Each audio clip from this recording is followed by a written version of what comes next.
Should you pay debt or save money in 2020? In this video, I'll discuss three things to consider before making that decision. Then I'll talk about why I'm still prioritizing paying off debt. And then lastly, I'll provide an update on my debt free journey and how paying off debt has impacted my credit score. Welcome to my channel. I'm Harlan D. White, where we're focused on eliminating debt and minimizing the if only regrets with money. Currently, I'm in the process of documenting my journey of eliminating almost $50,000 in debt. And my goal is to help inspire, educate, and encourage each of you on your journeys as well. So I'll be putting out weekly content around a variety of personal finance topics that I'm either implementing or learning along the way. So because of the pandemic, 2020 has been pretty crazy, full of uncertainties. So here's three things I think everyone should consider when they're looking at whether or not they should continue to pursue their debt-free journey or to take a step back and prioritize saving money. Number one, income stability. Number two, current savings. And number three, your ability to generate additional income. Starting with income stability. You want to take a look at whether or not your income has already been impacted in 2020, either through reduced hours, furloughs, or layoffs.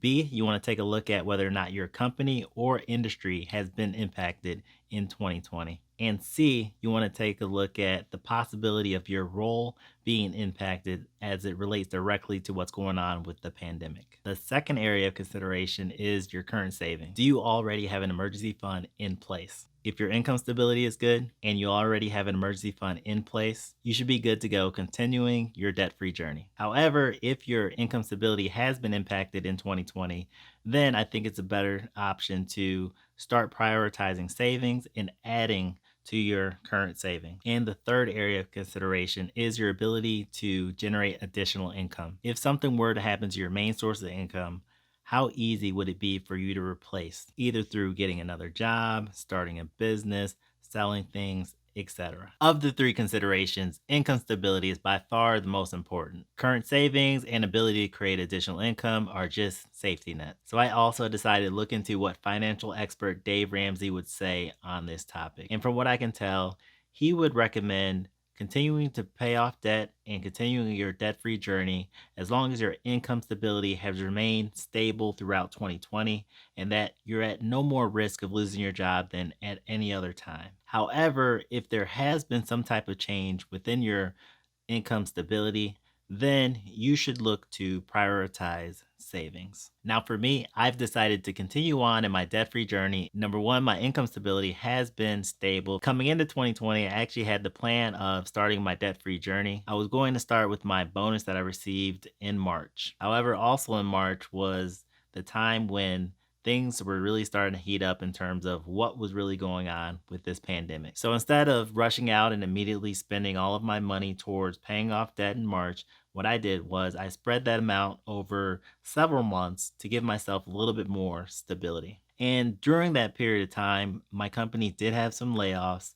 They did have some furloughs. However, my role was never impacted. And so by giving myself the extra time to evaluate what was really going on with my company, with my industry, with my specific role, I'm able to determine that right now I feel as confident that my job is secure as I did at any point last year. Secondly, looking at my current savings. Right now, my emergency fund consists of roughly a month and a half of living expenses. Now, since my income has remained fairly stable, I haven't been pouring a whole lot of money into my savings. So right now I'm looking to put roughly about $300 to $600 towards savings each and every single month.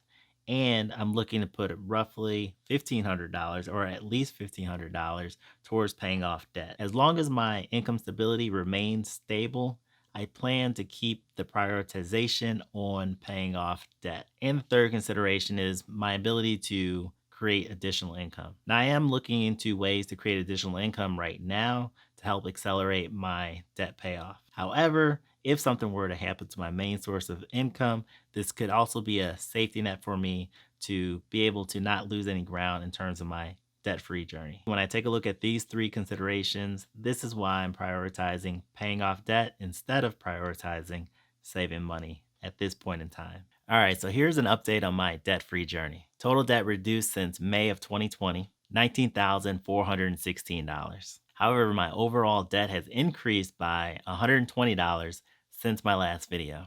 This is because I received my federal tax bill that I still need to make payments on, which included some penalties and interest charges. Since I had already paid $3,859 towards my debt in the month of August, I don't think it's that big of a deal. So on this debt-free journey, I don't expect to see wins each and every single week, but month over month, I'd like to see some progress, which so far I am. So the last item I want to touch on in this video is a credit update. In my very first video, I talked about how I had almost $50,000 in debt and that my credit score was in the 500s. Specifically in May, these are what my credit scores look like. TransUnion 528, Equifax 534, Experian 511. TransUnion and Equifax I pulled directly from my Credit Karma, and then the Experian I pulled directly from the Experian app. So since I've been paying off debt, the score has been gradually increasing month over month. So on August 23rd, here's what my scores look like. TransUnion 553, Equifax 562, Experian 524. However, over the last week, my credit scores have jumped up quite a bit because all of my debts have been removed from collections, as you can see here. So my TransUnion jumped up by 39 points to 592. My Equifax jumped up by 30 points to 592. And my Experian is still sitting at 524, and that's because it hasn't updated yet. And so the collections are still on that account. However, I expect it to jump up as well next month. One other item I noticed that has not been reflected on my credit report is regarding my credit card number 4. It's still showing a balance, and so once that balance is cleared out, that should increase my credit score as well. It's definitely nothing groundbreaking, but there has been progress. So when I get my 800 score in the future, I'll be able to look back to this moment and say, I've come a long way. So if you've gotten any value out of this video, please share, hit that like button, and if you haven't already, remember to subscribe and hit the notifications bell.